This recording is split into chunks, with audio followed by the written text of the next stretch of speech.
For those of you that don't know Steve very well or don't know me very well, it is absolutely ludicrous to have my name on this building. Steve has dedicated the last 20 plus years to this university with great pride and huge amount of honor. And the fact that my name is attached to this has absolutely no relevance to any contribution I have made. I just want to make that very clear. What did happen was I ended up marrying a full partner, someone that has always treated me as a full partner. I ended up falling in love with Steve Brauer when I was 14 years old. I chased him for 11 years. He was actually holding out for great beauty and wealth, and he ended up with a sense of humor and a lot of perseverance. But getting to the education part of this I've been limited in my remarks, is that I am probably the only one in this tent without a college education, now that my one-year-old granddaughter has gone home. I grew up severely dyslexic and would look at a printed page and see it backwards.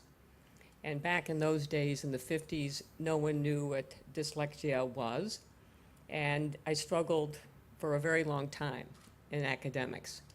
I was probably never going to be very good anyhow, dyslexia or not, and I followed in the footsteps of my two sisters who were top of their class at Mary Institute, summa, magna, whatever all those cum laudes are. They didn't come with me.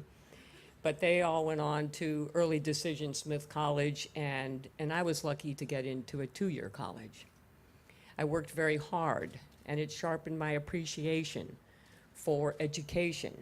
And I made a pledge to myself that if I did get to marry Steve Brauer, and if we did have children, I'll be gosh darned if they weren't going to have all the things I didn't have. And I had dedicated parents. There just was no information back then.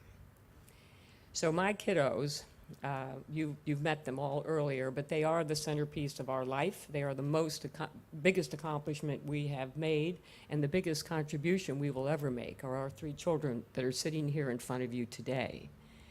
They have all been the recipients of a full-time sort of, is your homework done kind of mother, and they each chose a university there was no nonstop flight from St. Louis to wherever they were going.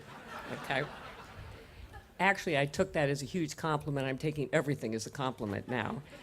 But at any rate, our kiddos are our greatest achievement, and I'm proud to say they all have graduate degrees, and they are the absolute essence of our life.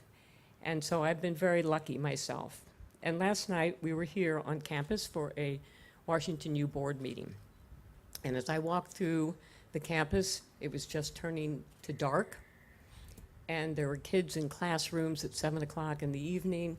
There were kids walking through the campus, laughing, but serious and with purpose and with great optimism. And I looked around at Steve and I said, darling, thank you so much for bringing this into my life. I came in the back door, not even the side door. And I just can't tell you how amazing this university is. It has had 40 years of continuous great leadership, starting with Bill Danforth for 24 years, almost 25, followed seamlessly by Mark Wrighton, who is almost in his 15th year. We didn't tell Mark there was a 24 or 25-year term limit here, but we're hoping to hang on to him. And the last remark I'd like to make is that one of the reasons the spirit on this campus is so uplifting and so positive and so warm is because both Bill Danforth and Mark Wrighton have also married a full partner, and their wives gave up their incredible opportunities and careers to devote their energies to parenting all these kids on campus. And you can sense it as you walk through the corridors, as you walk through the hallways, wherever you are. This is a great joy and a huge honor for me, and my teachers at Mary Institute and Bennett College would be totally amazed. Thank you.